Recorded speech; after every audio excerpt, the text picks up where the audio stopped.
No, we're working on that. We're negotiating with the civil servants so that we are able to cushion them against the vagaries of inflation.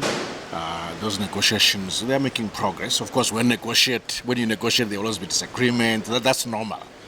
But we as employers were committed to making sure that there's a decent salary for civil servants. We appreciate the work that they do, and also want to honor that by this cushioning allowance.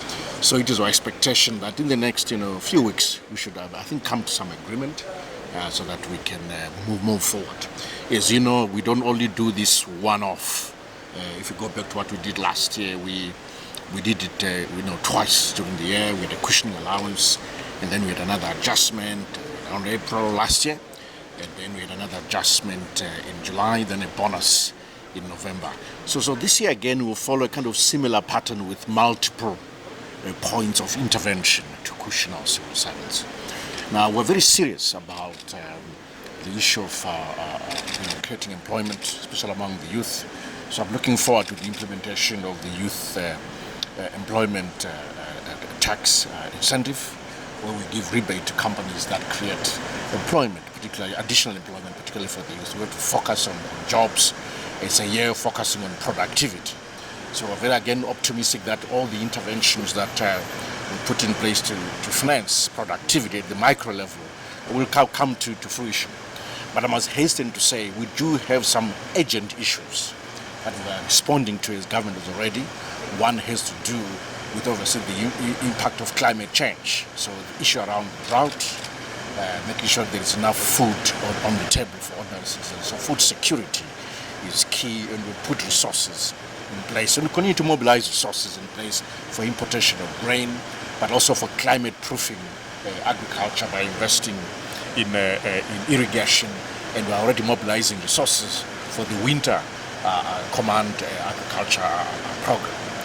But also the second factor is energy security, making sure that we put enough resources again for importation of power, mainly from South Africa and Mozambique, but also then supporting ZESA itself directly with its capacity to produce more power, and speeding up the issuance of licenses for independent power producers, for coal, and for solar energy as well.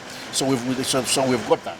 And then finally, there is the issue, of course, making sure that we stabilize our currency, make sure the Zimbabwe dollar is stable. We also inject more cash into the economy.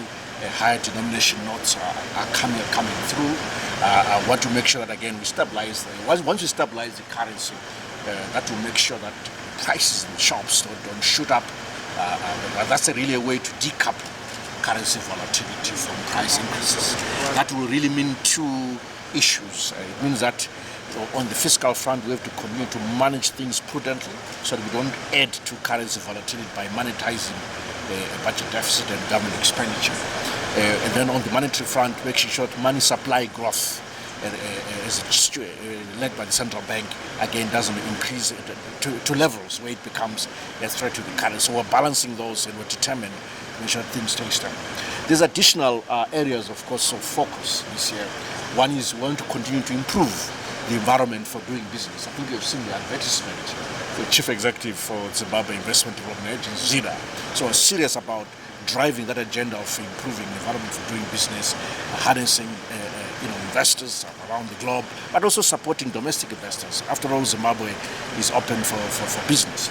Another area, of course, is make sure that we deal with pockets of lawlessness. When we remember Bemba and people wielding dangerous weapons in the gold sector, we need to deal with those so that we have sanity in the gold sector. Gold is our oil, so I want to make sure there's maximum revenues out of the sector, and the lawlessness within the sector is dealt with. So those are the issues that are occupying us as urgent issues, apart from the long-term objective of driving productivity, make sure there's a job creation and to improve competitiveness.